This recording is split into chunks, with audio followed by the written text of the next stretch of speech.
Thank you very much, everybody. So, I just did an interview in the most beautiful barn I've ever seen. Ken, it was a beauty, but it was raining. And it was with NBC Fake News. And because it was raining, I got a little bit angry at them. I was not happy with them, but we had a good time. I just want to thank everybody for being here. We love the farmers. We love everything about your state. And you know, we won your state by a lot, and we've had great success here in Wisconsin, and we brought a lot of business to Wisconsin. We recommend it. I love the place. And hopefully you're going to be voting Republican because, frankly, Republican is, I call it the sane way to go. It's the sane way. Because what I'm seeing from the Democrats, they're going to have some problems. And by the way, if they don't, if they win, this country is finished. We're in trouble. So I hate to say that you have no choice, but I don't think you have much of a choice. These are some very sick puppies that I'm looking at that are running for office. And on the other side, I call them the Democrats, D-U-M. You take out the B. A lot of people don't know dumb has a B. You take out the B, and you change the E, you put the U, and you have a Democrat. But their policy is just outstandingly bad, and it's really bad for the farmer because we were having record stuff, and then we had to put out a fire. We had to extinguish a nuclear weapon, a capable nuclear. This was going to be a very capable country that was going to have a massive nuclear presence, and we weren't going to let that happen. Nobody wanted that to happen, and we've largely finished that, you'll see. And one way or the other, it's finished. One way or the other, it's finished. It's either finished with a piece of paper or finished a more difficult way, although you could say a much easier way. As you know, with Iran, they have no Navy. 159 ships in 4 days. Even Ken is impressed by that. 4 days, 159 ships at the bottom of the sea. Not that we like that, but that's the way it is. And the blockade is unbelievable. There's never been a blockade like that. The Navy is, we have the greatest military anywhere in the world. There's never been a military like it.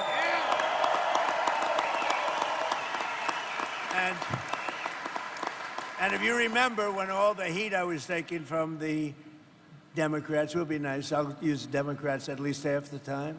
But if you remember the heat that I had to take to get help for the farmer and also to get help for the military because they don't want anything to do with the military, the farmer, or for the most part, they don't want anything to do with anything good.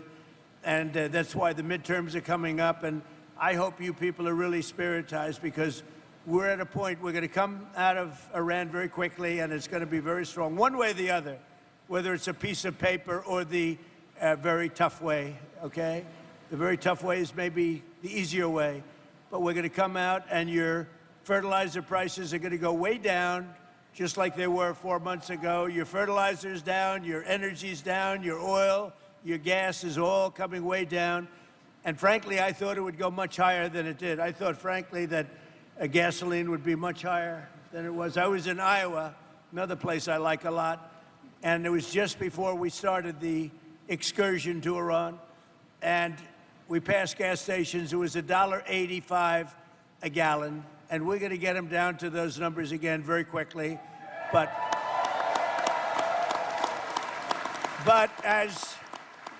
as they say in the farming business, we had to take care of business. Look at this guy over here. I don't know who the hell he is, but he is one hell of a specimen, I can tell you. This guy, this is one hell of a physical specimen. I thought I was big until I met you, Joe, you know? You're fantastic. That's what I like. Anyway, I just want to let you all know that I'm thrilled to be here at Custer Farms, and Ken and his family, they're amazing. I took pictures with them backstage and got to know them a little bit. They're really amazing people. They built this country. You all built this country. Not the complainers, not the wise guys. You all built this country. And I just want to...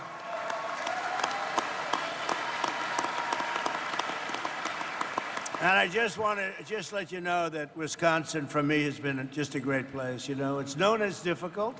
It's difficult. You got to be good to win. But we won here, as you know. We won it a lot. And we're trying to figure out who the few people that voted against us are. We're looking for them right now. But today we're celebrating the historic strides for some of the most loyal, hardworking patriots anywhere in the nation, and they're really called our American farmers, and we're with you 1,000%, or I wouldn't be here.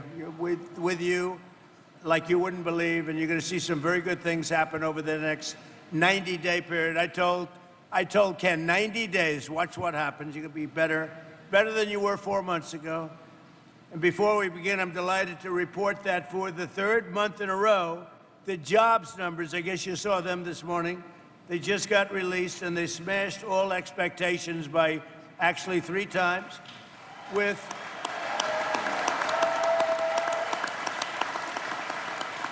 and this is during a military conflict. I call it that because it's really not that much of a war, but it's a military conflict. It's a practice. But this is 172,000 jobs were created in May. That's about 4 times higher than anticipated. And experts predicted 30,000 jobs. These are the strongest job numbers of the entire administration so far. And that's during this conflict on top of it. So it's great.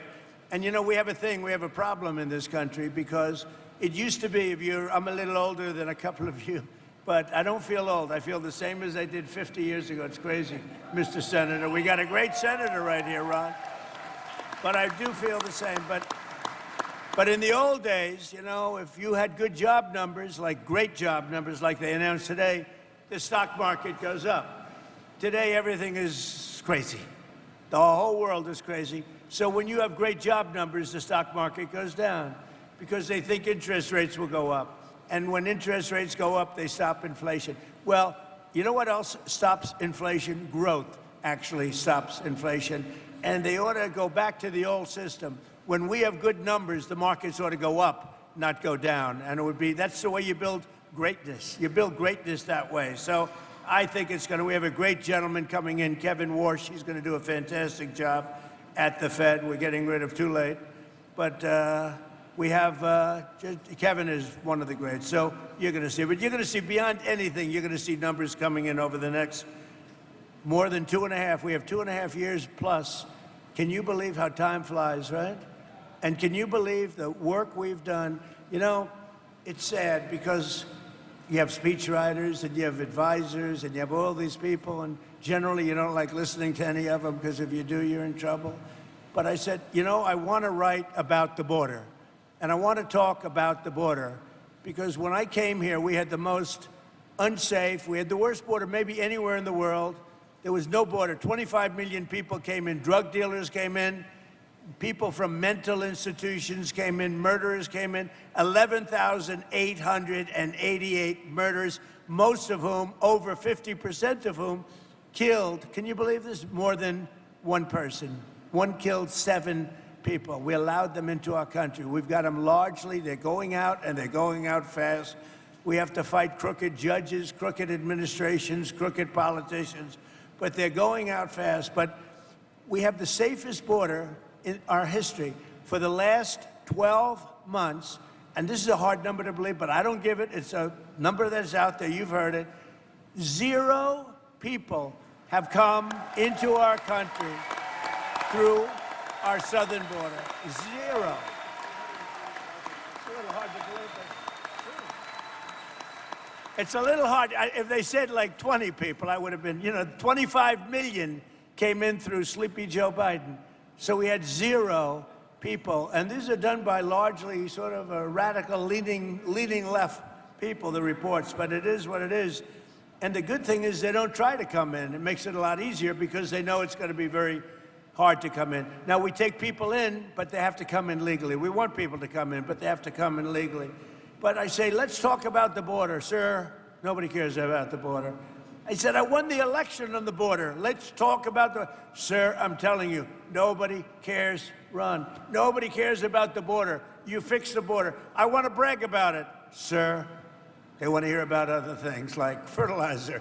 And we'll take care of fertilizer, too. You know, when I also came in, eggs were like the highest. And remember this, I inherited all these high prices. They came in and they said, affordability. They made up the word, because that's the only thing they're good at, although I'm good at making up words too.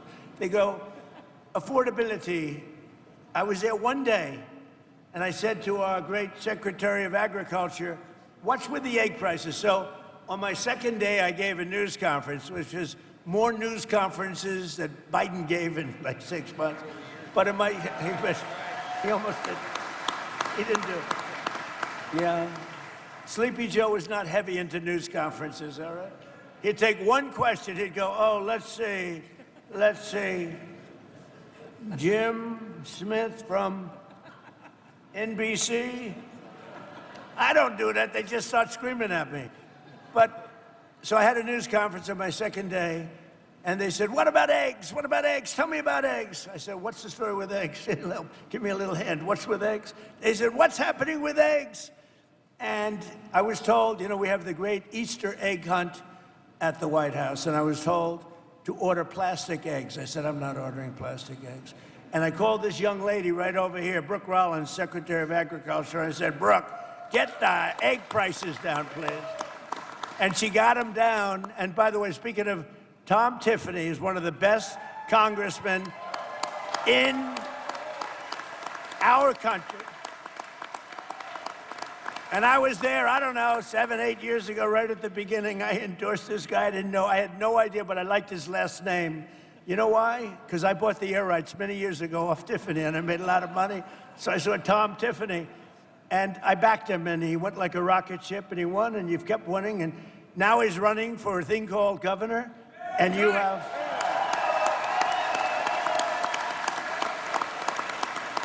And you have... I don't want to knock him because he's finished after this, but you have a very sleepy governor, too, and you got a very sleepy... But I can tell you, Tom Tiffany is running for governor. He's a winner, and he's going to do a great job, okay? Right? Good luck to him. So in a single month, we added 7,000 new manufacturing jobs and 17,000 new construction jobs, and we're building more plants than at any time in the history of our country.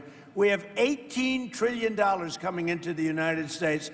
As an example, the previous administration, in 4 years, think of this, had much less than $1 trillion come in. We have $18 trillion from countries and people all over the world in 11 months, not even in 1 year. So that's some difference. And I think that's probably why people are shocked to see the job numbers, because the construction jobs are through the roof. But when these plants, car plants and AI plants and all the different plants, when they open up, you know, we're leading China by a lot. I just got back from China. I was with President Xi, who I respect. But we're leading China by a lot in the AI race, a very important race. And we're leading everybody now when it comes to cars. They're coming in from Germany. They're coming in from Japan. They're coming in from Canada. Canada treats you guys rough, you know? Canada, they put on big tariffs. We didn't meet them with tariffs. I took care of it my first term really strongly, and I am now. But Canada's been very rough. You find them rough to deal with? Yes, you're pretty rough to deal with. He's more of a diplomat than me. And we are doing well. The previous 2 months, we were revised upward by nearly 100,000 jobs. They put the numbers too low. So actually, we had 100,000 more jobs than they reported. They were obviously Democrats, right? Wages for workers continue to rise, and for manufacturing workers, wages are up more than 8% since I took office, which is close to a record. Think of that. A blue collar is doing better than it's ever done before. And your farmers, if you remember, we had a bad patch in my first term where China and other countries were sort of boycotting the United States. And I met with the farmers, and I said, I'm going to get you something for it because you've been treated very badly. And I got $28 billion for the farmers in the first term, remember? I just asked Ken whether or not he got it. He said, I did. And we're looking at something also. Right now, we're looking at something to take the place of what's happened, because it's artificial. What happened to you is artificial with the energy and with the fertilizer. So we're looking at something. But in the first term, I got the farmers $28 billion, and I'll never forget, I was in the White House. I had about 35 farmers along this big, beautiful table. Not as beautiful as this table, okay? But this gorgeous, beautiful White House table, all the best. And I said, I'm going to get you a subsidy. And they looked at me, and he just said the same thing. One of them looked at me, stood up, said, "Sir, we don't want subsidy. We just want an even playing field." I said, "Nobody ever said that to me. All they want is money." You understand that? First time.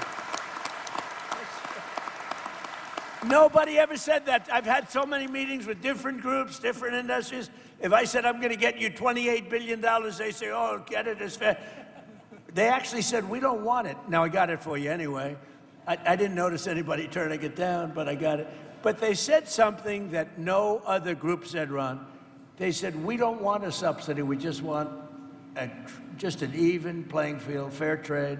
They just wanted to be treated fairly.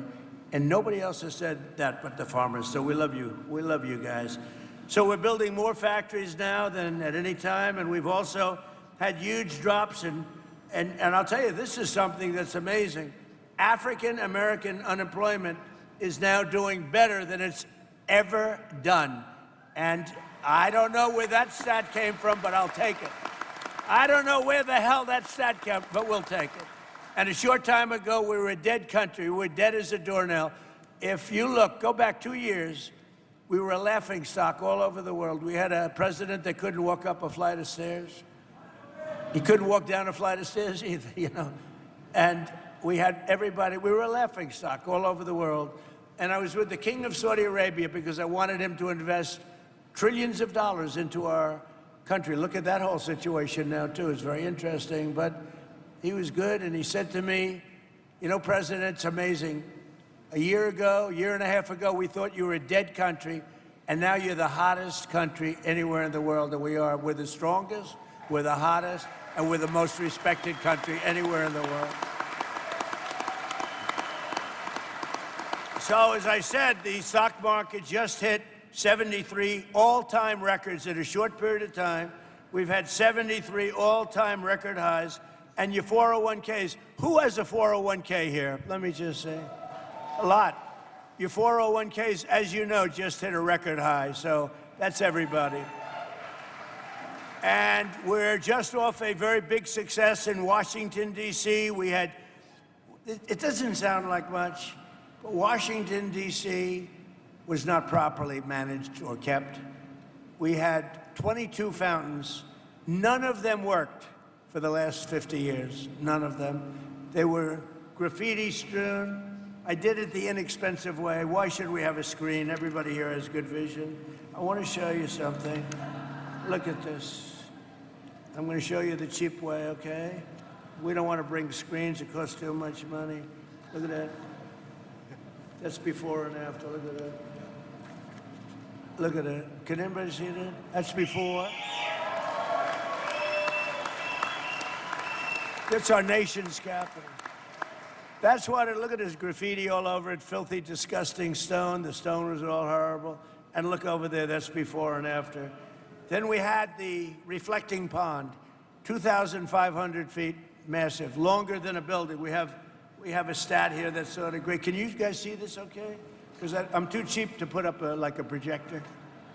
Look, so that's the pond, if we're standing up. Here's your Sears Tower, Empire State Building, World Trade Center. Look, it's double and triple the size in terms of area. So it would have cost $400 million, Ron, to fix.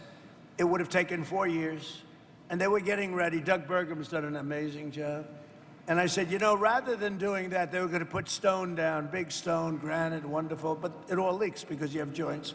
So being a very good builder, I said, you know what? I built a lot of swimming pools, many, many swimming pools. Every time I do a development, I do swimming pools. I know more about swimming pools. I said, why can't we put the wonderful material, which is thick, pasty, beautiful, like rubber, but industrial strength? Why can't we use it? And let's pick the color blue from the American flag, which is what we did. And that is the most beautiful thing that you've ever seen.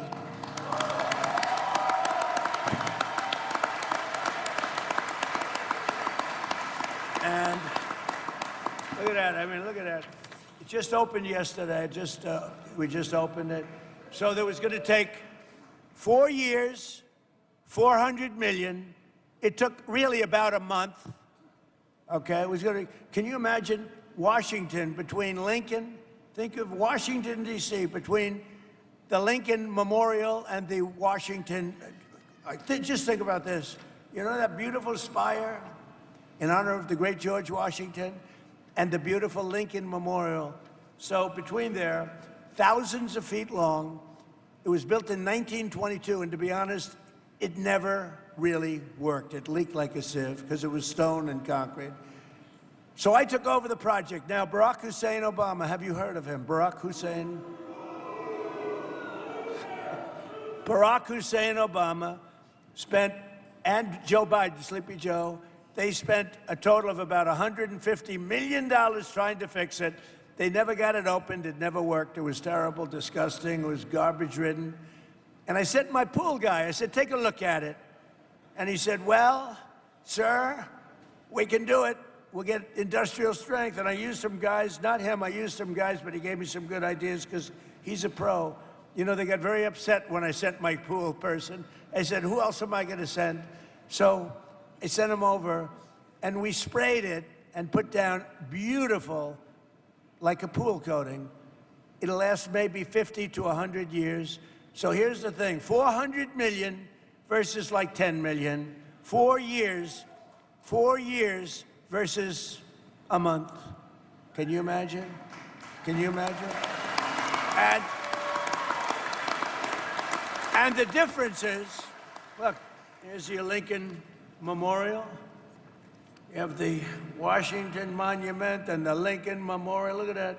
Beautiful. Look at how that reflects. It's like a mirror. Off beautiful, clean water. They had like garbage. Barack Obama wanted to save money, so he took the water out of the Potomac. That didn't work out too well. A lot of things were coming out of that river into this one. It wasn't good. So we just think of it. So like a month of this work, we actually added to it. We did the sidewalks, because once we did this, we had to do the rest because it looked so good. But think of it, 400 million versus like 10 million bucks for a better job. 4 years versus a month for a better job. We have many things like that. I talk about that all the time. We do a lot of things like that. So we're very proud of Washington. We had 22 fountains that didn't work. All of the fountains, not one fountain in Washington worked. Out of the 22 fountains, they're all looking beautiful, just like the one I showed you. And now they're clean, they're beautiful, there's no graffiti. Washington, D.C. is a safe city. It was a very unsafe city a year and a half ago. And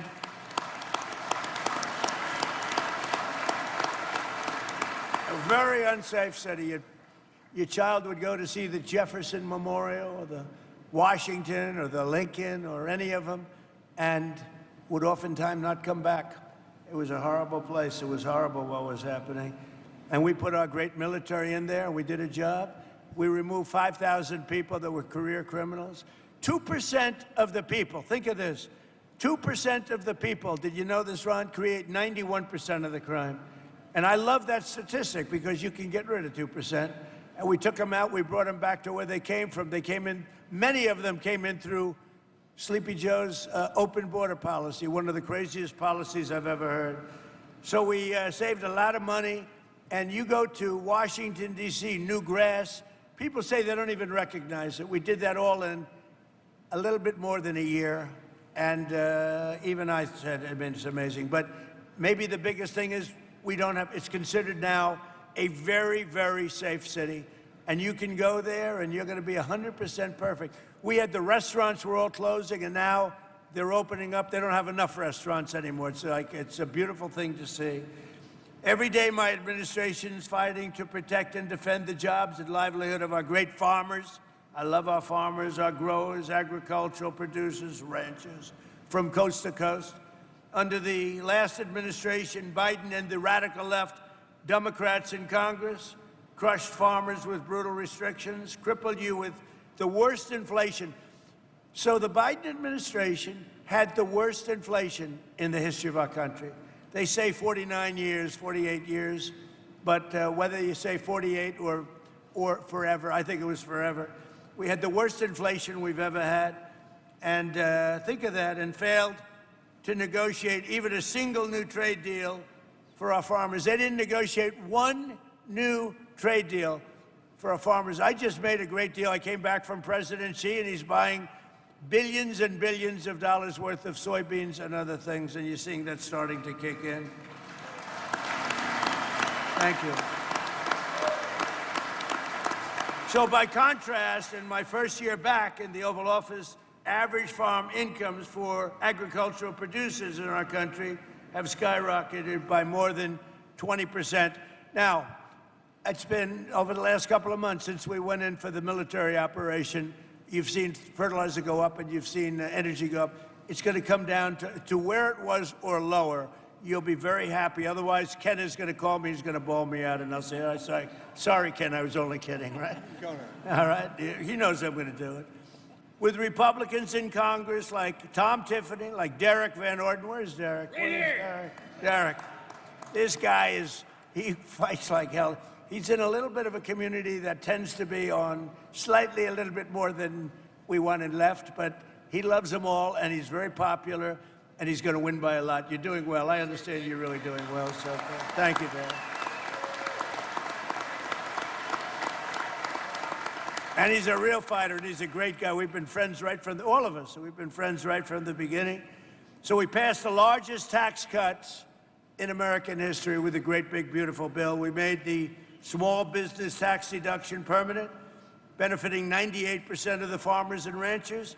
We gave you 100% expensing and bonus depreciation. So when you buy a new tractor or anything else you buy, you're allowed to deduct it. Do you buy any new tractors? Got a lot of nice tractors back there.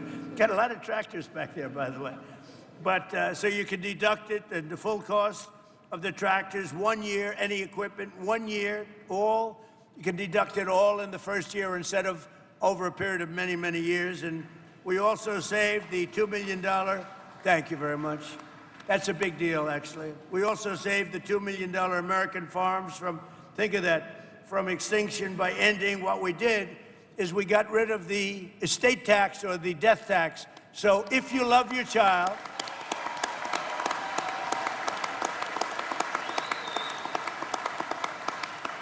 if you love your child, if you don't love your child, then don't worry about it. It doesn't make any difference.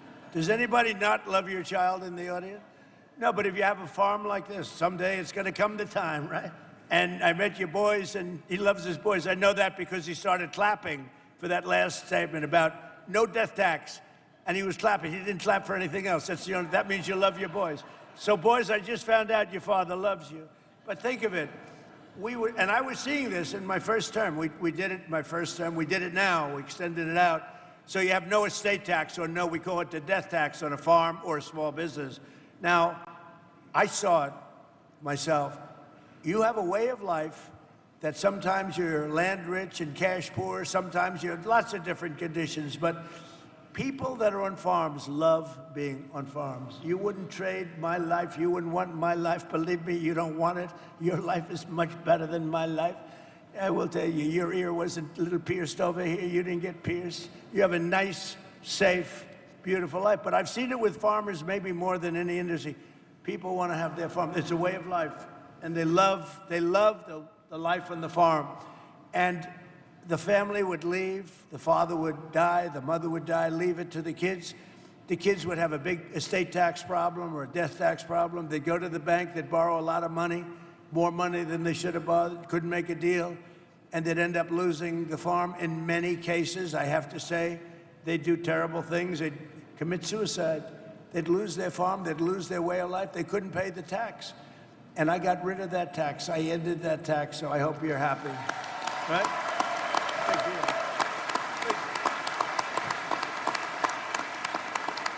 And the Democrats fought me on that, by the way. If they ever got in, I think they'd end that. But if something happens, if you love your child, you want to leave it. You have no estate tax, no death tax to pay. And every single Democrat in Congress voted against these critical measures. They voted against the no tax on tips, no tax on Social Security, no tax on overtime. They all voted against all of this stuff. They voted against a tax reduction. They voted against all of it. And they voted against saving your family farms from the death tax. So just remember that when you go into the polls, because they'll change it back immediately. There's something wrong with these people. all of these things that we have done. And Tom, Tiffany, I have to say, you were so helpful. And Derek, what the job you've done with me and helping to get it passed. And let me tell you, that man is a senator. He loves the farmers and he loves your state. And he doesn't care about anything else. He wants to make sure you get treated fairly. And there's no better advocate. You have no better advocate than Ron Johnson. So thank you, Mr. Senator. Thank you.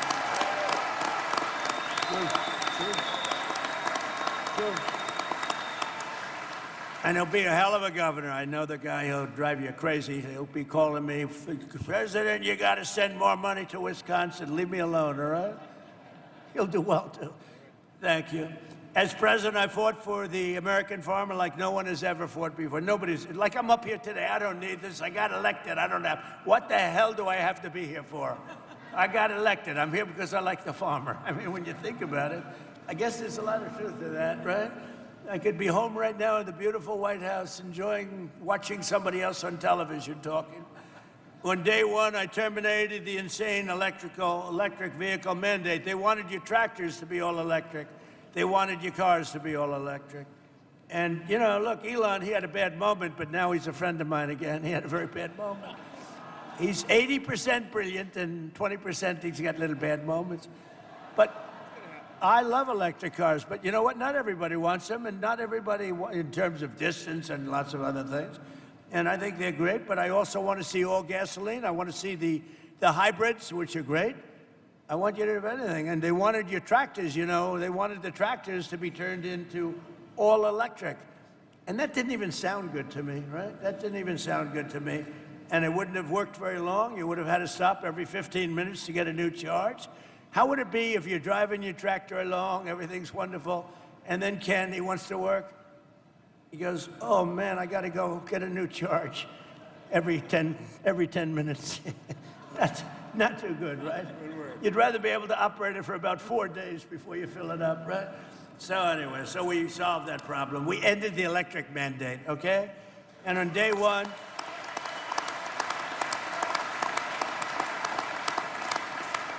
and one of the other reasons, this would have gutted the ethanol industry. Do we have fans here of the ethanol industry? Okay. Because if they got in, they will end the ethanol industry in one swoop, so you better remember that. And we eliminated all unnecessary restrictions on sales of E15, and I've made it clear that we're going to go E15 all year round. And I think it's something that you want, right? What, do you like that? Are you happy with that? Are you happy? So they put a lot of these guys, that's all they talked about, E15. They were driving me crazy. They called me, can we talk about E15? How about something else, right? Tom Tiffany would call, can we talk about E15? But anyway, you got your wish, fellas, okay? And we massively expanded crop insurance and issued a historic $12 billion in farm relief. So it's $12 billion, but it was $28 billion in my first, and we're looking at that right now about increasing it. And to stop major equipment manufacturers from restricting you from fixing your own farm equipment, we gave you the right to repair. Do you like it? The right to repair.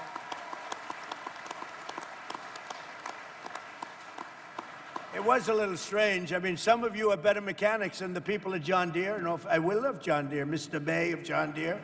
But they wanted to, you know, your tractor's broken down. I'll bet you can fix a tractor as well as about anybody else, right? I can look at this guy. I guarantee, if you were mandated, let's say you have a tractor that's broken and you know exactly how to fix it, you wouldn't be too happy about being mandated to bring the tractor back to John Deere or wherever you got it, right? You'd like to fix it. Not so much. Okay? I mean, they actually have, the Democrats, a restriction that if you get caught fixing your tractor, they bring you to jail. You know that? Do you know that I pardoned a man last week who was sentenced to 7 years in jail because he got caught fixing his car or his truck? I said, I like to always say, what did he do? Sir, he was fixing his truck. I said, how long is he getting? 7 years. I said, say it again. It's the first time I've ever heard it, like 2 weeks ago. I gave him a pardon because he had to go to jail because he was fixing his tractor or his truck.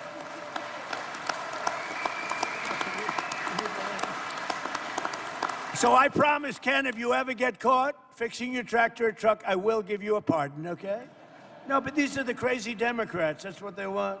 I terminated the ridiculous so-called diesel exhaust fluid requirement. Does that mean anything to you? Big, right?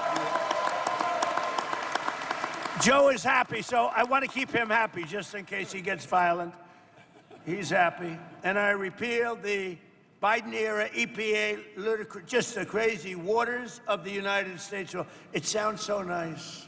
It's the worst rule that you've ever had. Waters of the, how could it be nicer? What a beautiful title. It was like taking your land away from you. It was horrible. And I totally repealed it. And there are some people, you know, when I did that repeal, I had a lot of farmers and contractors, builders, house builders, in my office. And I announced the repeal in front of them. I signed it. And these are tough guys. In fact, they look like him, just smaller. And who isn't smaller? I think everybody's smaller. But no, they look like Joe. And they were crying. Half of them were crying. You remember that? Half of them were crying. I said, why are you crying? What's the big deal? He said, you gave us back our life. They actually had their life taken away. They couldn't touch their land. If they even touched it, they were in violation. They also would go to jail. That was the crazy environmental nonsense that we're all putting up with, which has largely ended. Perhaps most importantly, with our historic trade deals, I've dramatically expanded exports of American meat, poultry, soybeans, biofuels, and of course, Wisconsin dairy, the best, right? That's right.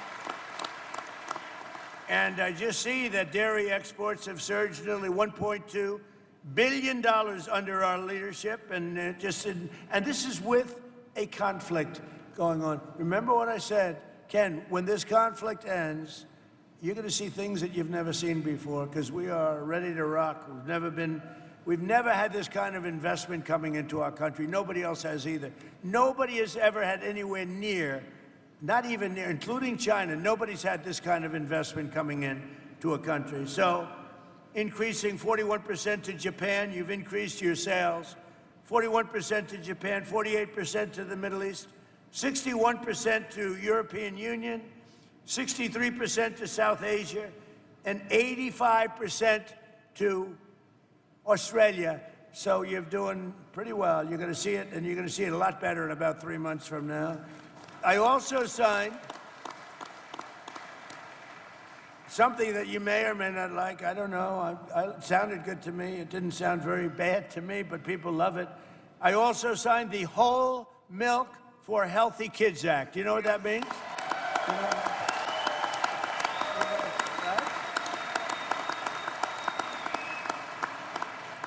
That was another one. I had a big signing at the White House. We had some people that have been fighting for that for years. I called Ron. I said, Ron, what's to fight for? I mean, it just sounds good. And it's just better. It's healthy. I like it.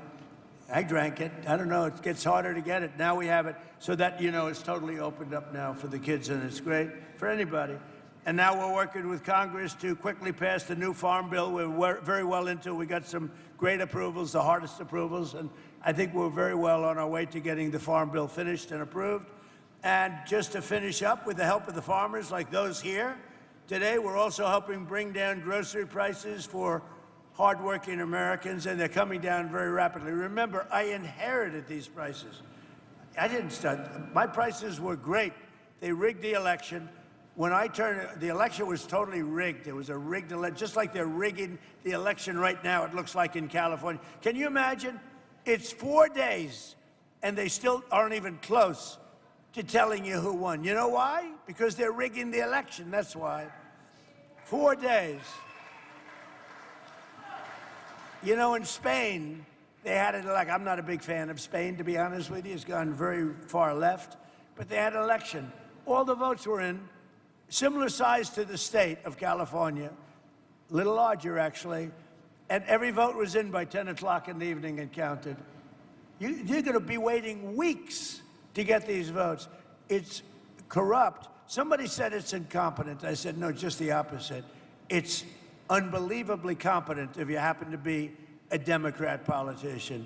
Because with their policies, the only way they can get elected is to cheat. And when you look at an election, not even relatively a big election, for one state for one city, for Los Angeles, they're nowhere close to counting the votes. But you look at what's happening. It's getting tighter and tighter and tighter. And the people that were supposed to win, bad things are happening. It's a crooked state. We have crooked third world elections in a lot of our states, and we should pass our Save America Act.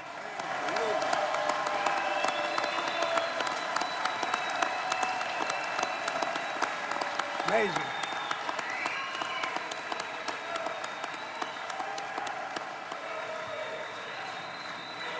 And that'll really stop it, too. That'll stop it. You know, that's where you have voter ID. It's where you have birth of, you know, your citizenship. You have to prove your citizenship. I think that sounds good. And also, you know, I added a couple in there. Also, the ballots, the voting, the mail-in ballots, so crooked. They send millions of ballots out all over the place. If you're a Democrat, sometimes you get 6 or 7. If you're a Republican, you have to call up, where are my ballots? It's such a crooked deal. We're third world country. But I added 2 things. No men playing in women's sports.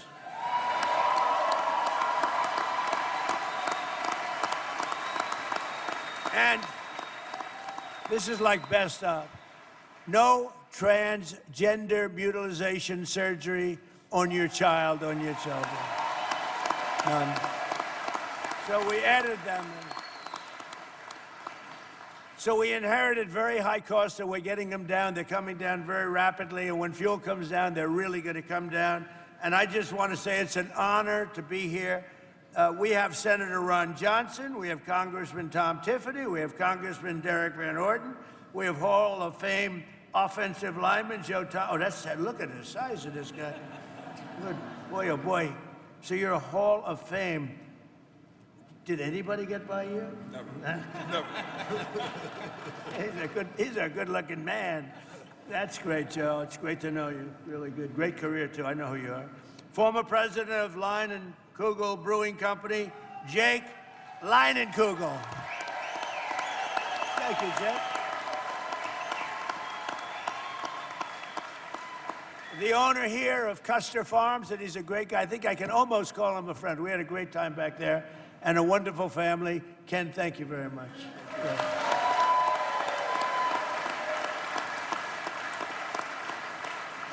And a fantastic dairy farmer, Jamie Witzpalek. Where is Jamie? Jamie? Hi, Jamie. Thank you. And finally, 2-time gold medal winner in speed skating in this year's Winter Olympics, Jordan Stolz. Where the hell is that? Whoa. Oh. That's pretty good. Whoa. Stand up. Stand up. Yeah.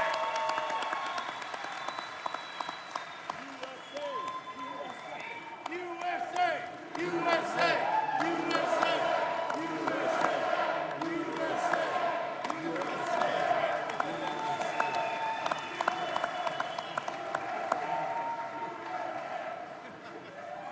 I'm keeping it. I'm keeping it, Jordan. I'm not giving it back. I'm a very good guy for keeping gold. I like gold. I'm never giving this back. Congratulations. I forgot to touch his leg. I didn't want to do that. But I can tell you one thing. His leg is like a rock. That's fantastic. 2 gold medals. Wow, that's big stuff. Thank you. It's an honor. And speaking for my other athlete up here, that's pretty good, right? 2. And you go through big competition with a lot of great athletes, right? Are you going to be doing it again? Another Olympics? I plan to be doing it until 2030, as long as I can. Until Salt Lake City in 2034. Well, we'll so be that'll be watching. on home soil. We're going to be watching, okay? You could do it again. Right. So, if we'll go in order if we can, and we'll start with Brooke Rollins and go to Ron Johnson and Tom Tiffany and Derek. And Joe Thomas, would love to have you say a few words, because you can tell us about real tough life, and it's tough in those pits, right? Pretty nasty people in there. Oh, yeah. You meet some large, nasty people, but you can handle it. And Jake, we're going to ask you to say a few words, if you would. And Ken, and we'll go pretty quickly, because I have to get back to fighting a war in Iran. There's a hell of a speakers list. We might be here all night. Yeah, if we can, fellas, I got to get back to a place called Washington and protect you, okay? So if you go very quickly, we don't need your life story other than I like the Olympic guy and I like this guy right over here. And Jordan Stalls would like to have you say a couple of words too, okay? Hey, Jordan, why don't you start? Go ahead. Well, first I want to thank you to all the farmers who are here, and I don't think people really understand how much you guys make a difference in the country. I mean, you guys are the backbone of the nation, and for me, myself, personally, I try and eat as clean as possible, and you know, a lot of steak, a lot of dairy, and you know, you guys are the backbone of Wisconsin, so I just want to say thank you to all the farmers and everybody who could make it here today, and of course, to the president. That's good. Thank you, Jordan.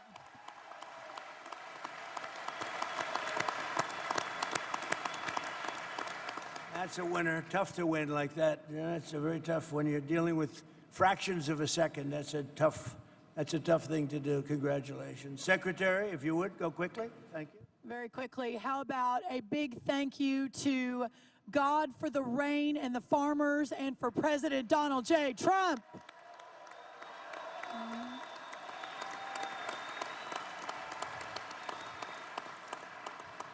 President Trump mentioned that when he came back into office, we inherited an almost $50 billion agricultural trade deficit, meaning under Sleepy Joe Biden, not one new trade deal was struck, and we lost $50 billion of market access around the world for you, our great farmers. But in just a little over 1 year, 19 new trade deals have been struck.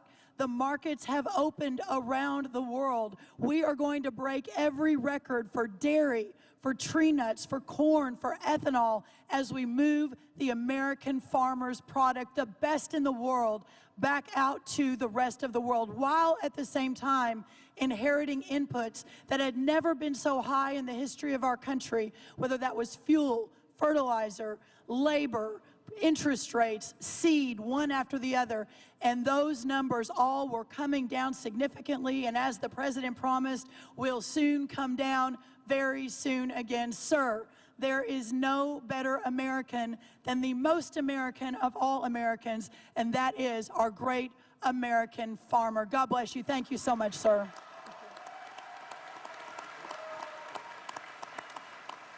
Ron Johnson, please. Mr. President, welcome to Wisconsin again. You certainly have paid a lot of attention to our state, and we truly appreciate it. Yeah, like you, I met with these great farmers backstage, and you nailed it. They love farming. This right now is a third-generation farm, hopefully pass on to fourth. But they face numerous challenges. But what I thought was very common in all the comments speaking to me is they realize that you are going to fight for them.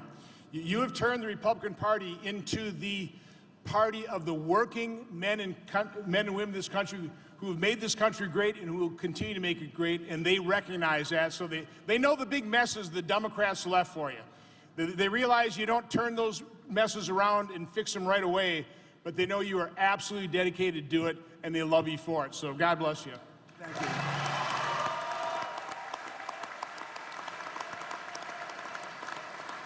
So your next governor, hopefully your next governor, Tom Tiffany. Please, Tom. Mr. President, where we sit here today, I grew up about 30 miles from here on a dairy farm, milking cows with my brothers and sisters.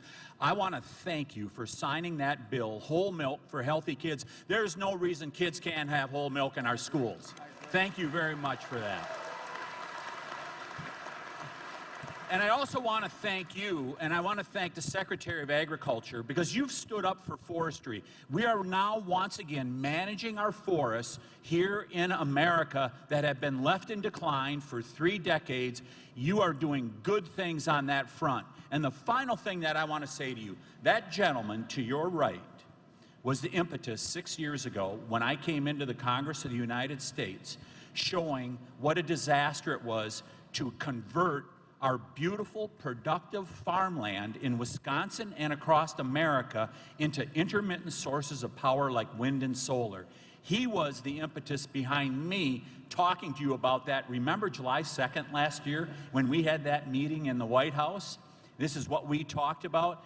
And It has led to higher utility rates, and it has led to the destruction of our farmland. We're not going to allow that to happen here in the state of Wisconsin.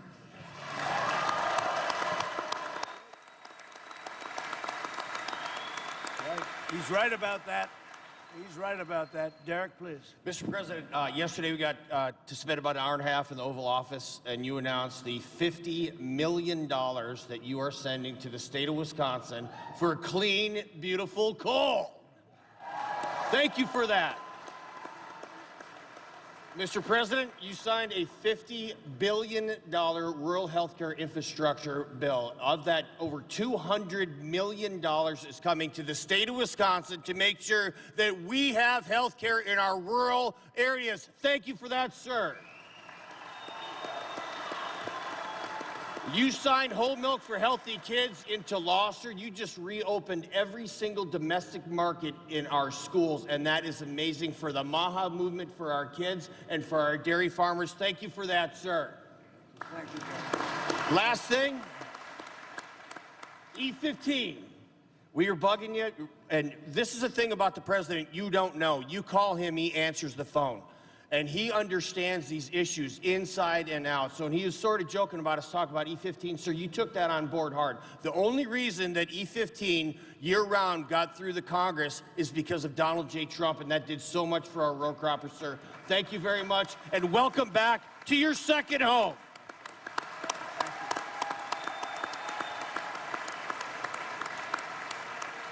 So, Joe, great football player. I would tell you one of the truly greats, Hall of Famer.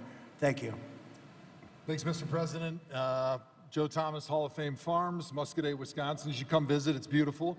I got to pump Secretary Rollins' tires a little bit for the Small Processors Action Plan, because as a farm-to-table beef producer like myself, we see one of the biggest bottlenecks in our country is the lack of small packing and processing plants.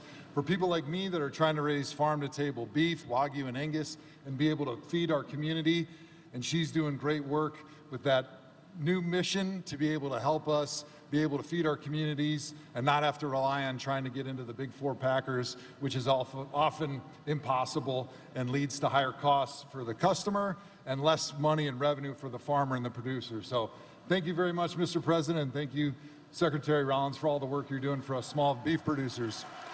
On Wisconsin. So Joe, he played a long time in the NFL. He's a Hall of Famer. Who is the greatest quarterback you've ever seen?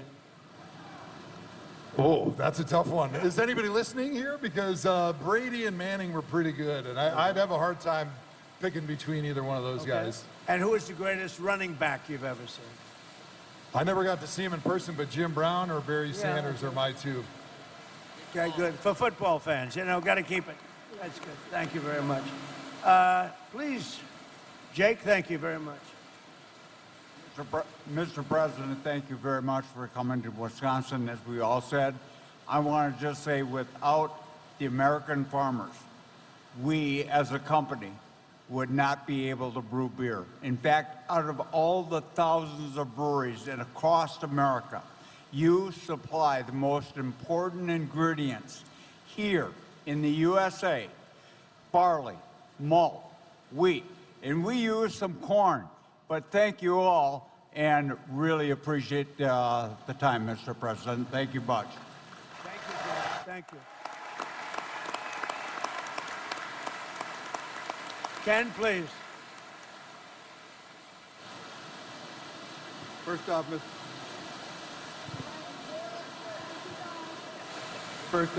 President, it's an honor and a blessing to have you here.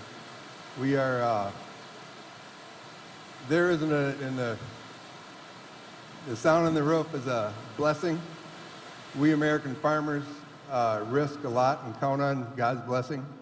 And our forefathers in this country understood that. That's what makes us great, is God's blessing. And I thank you for being who you are, the integrity that you hold, doing what you say you're going to do. You make the right decisions for America. They aren't popular. Thank you. And we as farmers have lost, as Secretary Rollins talked, a tremendous amount of our trade. And that's all we need is we can compete with anybody in the world. We need fair trade. Yep. We lost a lot during that last administration. We're bringing it back. We're bringing it back. Jamie, please. Thank you. Thank you, Mr. President. So I want to say, as a dairy farmer and a mom, I don't know why he's doing that. Let's go a little bit further back. Yep. As a dairy farmer and a mom, I see how important it is for these policies to be put in place, not only for the families that are growing the food, but for the people who are consuming it every day. I was so excited to witness the signing of the Whole Milk Healthy Kids Act. I didn't even know what to think because in reality, it was common sense to me why we don't have those options for our children in the schools. Whole milk provides essential nutrients that our kids need for bone growth, muscle growth, and brain development. So I was really excited to be part of that. And as our dad always said, drink milk, it does a body good. That still stands true to this day. So thank you, President Trump and Senator Rollins. Thank you.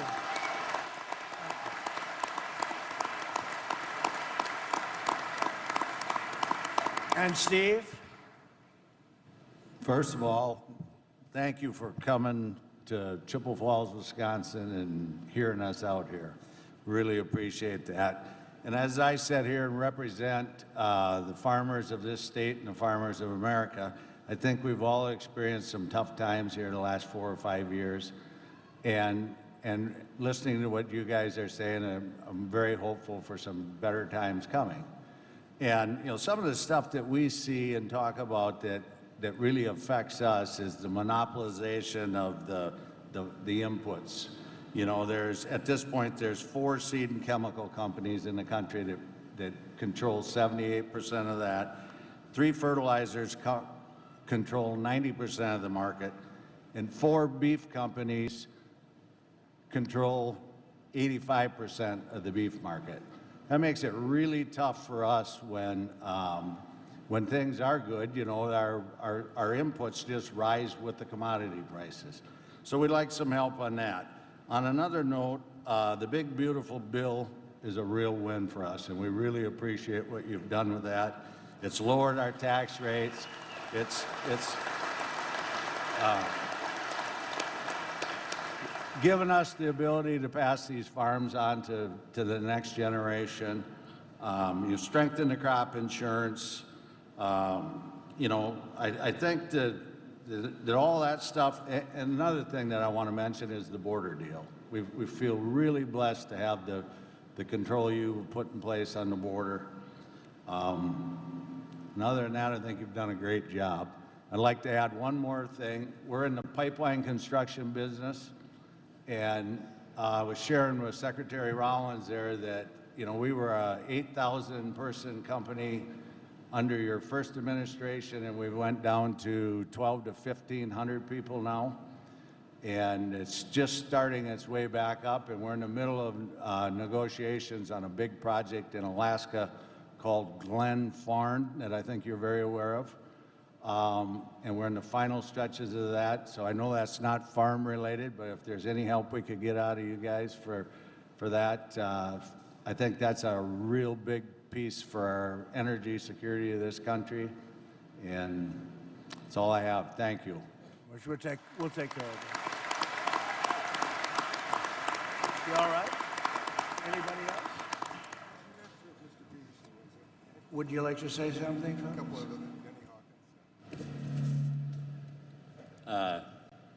Thank you very much for, like he said, the One Big Beautiful Bill Act. That was those tax credits, a lot of the stuff that supports the American agriculture through the trade side as well.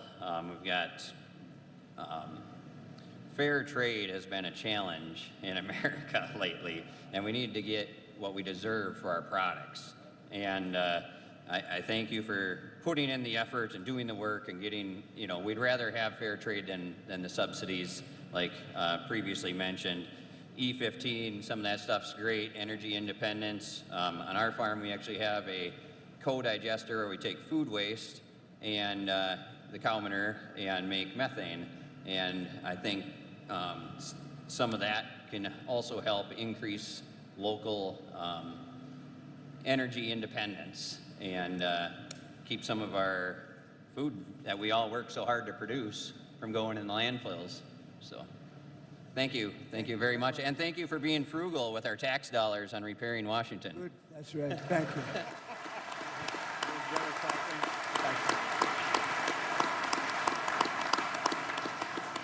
So I just want to thank everybody. This is great. You're amazing people. You built this country. You built the country. We have all the complainers, all the people, they talk. They don't do anything. You're the ones that made America great, and we're making it greater than ever before. We have Make America Great Again, but we're now making it greater than ever before. So I just want to thank you all. It's an honor to be with you. We're straightening out a little unfinished business in Iran and a couple of other places. Tremendous success that we had in Venezuela, as you know. We're doing amazing oil business there right now, and it's been incredible. But I just want to thank everybody for being here special. And I want to thank you really for your support. We won in a landslide, and I just want to thank you for your support. Thank you all, and Ken, thank you very much.